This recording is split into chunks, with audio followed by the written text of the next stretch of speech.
I don't know a game that was done dirtier by the devs than the Culling. And for the short period of time this game was thriving, it was my favorite game. So sit back, relax, and let me tell you about the Culling. Hello everyone, I'm Beaver, and this is a memoir to the Culling. First things first, I don't really have many clips of the Culling, certainly not enough for all the background footage I need for this, and you can't really play it anymore, so the game you see being played in the background is Parkitect. Moving on though, the Culling was a battle royale game released in March of 2016, a little bit before the battle royale genre would explode from PUBG a few months later. It was very different from the battle royale formula that would become the standard though, playing more like a Hunger Games than anything else. It was played on a decent but smaller sized map, and I believe it was 16 players to a lobby. There were two game modes being solos and duos, so either 16 solos or 8 teams of 2. It didn't have any trio or quad modes, at least from what I remember, and it had a rock paper scissors-esque combat style. The only battle royale to have this, I believe. A player could push, block, or attack. If you attacked to block, you got staggered and the enemy could hit you. Attack an enemy when he pushes, and, well, you just hit them. Push an enemy when he's blocking, and you stagger him. Speaking of this, I remember one time I was playing with a friend, and we had like one player left in the lobby. We were on both sides of him, just spam pushing this poor guy for like 1 minute straight, until we ripped the life from his body. Good times. And as for the gameplay itself, it was very unique. So how did it play? Well, you would spawn in a random designated spawn location in some metal box thing. After a few seconds the doors would blow off and you were out. From there you would scavenge and craft a variety of weapons and tools. Now the entire game was basically built around this resource called funk. Doing almost anything in this game would give you funk. You explored a new building, you get funk. Loot an item, have some funk. Murder an innocent man in cold blood? That's awful funky of you, here you go. So what was funk used for? A whole lot. It would cost funk to craft items, open up special chests, and call in airdrops. But more on this later. Anyways, after you go around getting your funk on and murdering the competition, the map would begin to close in with like a poison gas circle, pulling everyone to the middle of the map, which was this big metal building thing. I guess it was maybe a stage, but it had a very strange shape to it. That reminds me, so every game would end in this circle because unlike other battle royales, the circle always closed in on the stage. And I remember me and somebody I played with a lot would sometimes rush here at the beginning and spend the entire match crafting and setting up traps around the stage. So when the match was almost over and maybe there was 1 or 2 teams left coming into the stage, there were just punji sticks and snares like every 4 feet. They just couldn't move around the arena. Man, we were toxic, huh? But moving on, after you killed everyone until they were dead, you'd win. You'd get a trial coin, a nice little crown, and some in-game currency. Real quick, the trial coins, if I remember right, would let you join these like special lobbies that required one to join. So if you joined it, you knew everybody there had won a game before. Which, on a 16-player battle royale, wasn't exactly hard to be fair. Although this may not be right, honestly. They were added after launch, and I don't remember it super well. That pretty well runs down the basics though, so let's move on. To the customization this game had. Aside from the cosmetics, which I must say, were pretty nice. And my guy looked mad drippy for the record. But really cool. You could take a variety of perks, which I actually still remember the 3 I used to run, which was Big Boned, Thick Skin, and Thicker Clotting. Big Bone gave you more HP, Thicker Skin made me take less ranged weapon damage, and Thicker Clotting caused status effects such as Bleed, which some weapons would apply, to last for half as long. But there was a very large variety to pick from. Some were defensive, like the ones I used, some were utility, like stealth or movement, and others would increase the power of certain weapon classes. Which I didn't talk about, so I will right now. There was, I believe, like 6 classes of weapons: bows, guns, axes, spears, knives, and hammers. Oh, there's also a blowpipe, which was kind of its own class. They all had unique effects. Spears penetrated armor, axes crippled movement, knives caused bleed, hammers I think made your enemy weaker when you hit them, blowguns poisoned, and bows and guns were ranged and caused bleed. Guns of which were very powerful and the reason for my perk choice, because those 3 perks combined would make you a tank against guns and bows. But they were very hard to get, which brings me to the next point in customization, was your airdrop. Around the map of the Culling, there were these little platforms you could call in an airdrop, or a care package, whatever you prefer. You could call it in for a certain amount of funk. The price depended on which airdrop you selected, as did what was inside.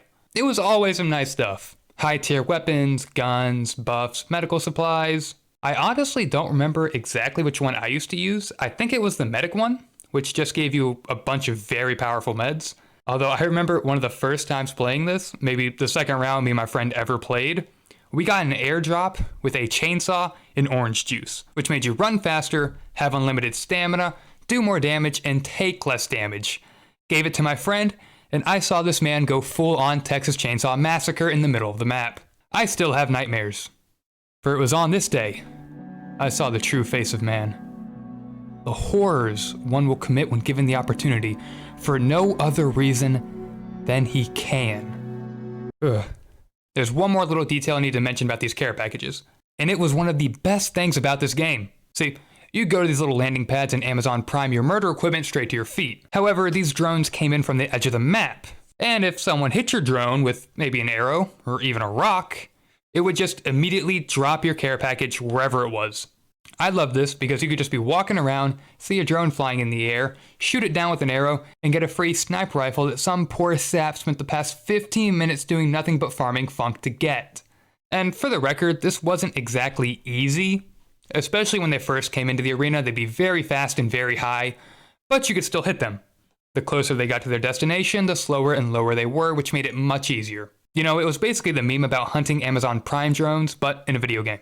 And if you weren't able to shoot it down, you could still follow it to find some unsuspecting targets, but they just got an airdrop, so you had better be careful. So what exactly happened to the Culling? What made it die? Well, I have a conspiracy theory about it, but first, let's talk about what actually happened. When the game first released, it was an unbalanced mess. If you played it on launch, I'm sure you probably remember the taser knife backstab combo that would kill you without there being anything you could do about it. It was fixed shortly after, but following it, the devs seemed always very nerf happy and just kept changing everything. It seemed like they browsed Steam forums, or maybe Reddit, and if anyone complained about anything being too strong, it was nerfed, no questions asked. And I mean anything and everything. Perks, weapons, funk piles, funk gather rate, the quality of items you could find, the quality of items inside funk costing boxes, and even the combat triangle. Nothing was safe. And even the blowpipe. My go-to weapon. The one I thought was completely safe because almost nobody used it. They took it from me. Honestly, the blowpipe nerf was one of the last things I remember. I feel like it happened right as the game was just taking that nosedive in active players, and there was just nobody left in the game. Now, let me entertain you with my conspiracy theory. See, there is absolutely no way the devs didn't know why the game was dying. Everyone was complaining about the changes they were making, player numbers were plummeting, but they kept making them. This was no accident. I honestly believe they sabotaged their game. They sold a bunch of copies, made a lot of money, and were like, we got the money. Do we really want to continue development? Nah, and destroyed it. I mean, look how they massacred my boy. No way they didn't realize why this was happening. Then they made the Culling 2, which I didn't play because it looked horrible, and I'm not sure how, but I'm sure this fits in the conspiracy somewhere. This looked way too horrible for them to ever have expected it to be any good. Sometime later, maybe a year or two, they launched Culling Origins, which was a revert to the original launch state of the game. Maybe to try to dip their grubby fingers in the honeypot one last time. I'm not sure. Was this supposed to be an honest fix? I doubt it. But either way, it was too late. It also appears I may have been wrong earlier in the video. You might still be able to play, as there was one person online on September 27th and another on the 14th. Either way, you're not getting to a game anytime soon, that's for sure. The Culling was like a candle. A candle burning twice as bright but for half as long, though its flame was snuffed out before its time by the very ones who set it ablaze. It was probably my favorite battle royale game I've ever played. I've always struggled to enjoy those 100-player shooty battle royales like PUBG, Warzone, or Apex, but the Culling, I enjoyed. I have many fun memories of this game. Was it perfect? Certainly not. But it was fun and unique. And I firmly believe that its death was no accident.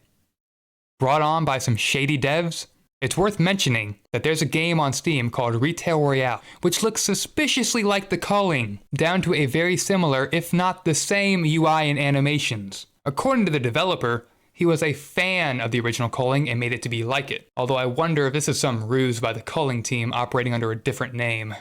Or maybe a dev from it. Probably not, I admit, but I do wonder. So, The Culling.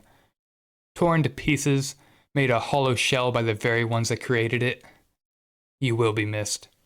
And in a change of tone from the usual, Xaviant Games? I hope you step on a Lego. You make me sick. With that, I'm out of here. I'll catch you on the next one. Peace.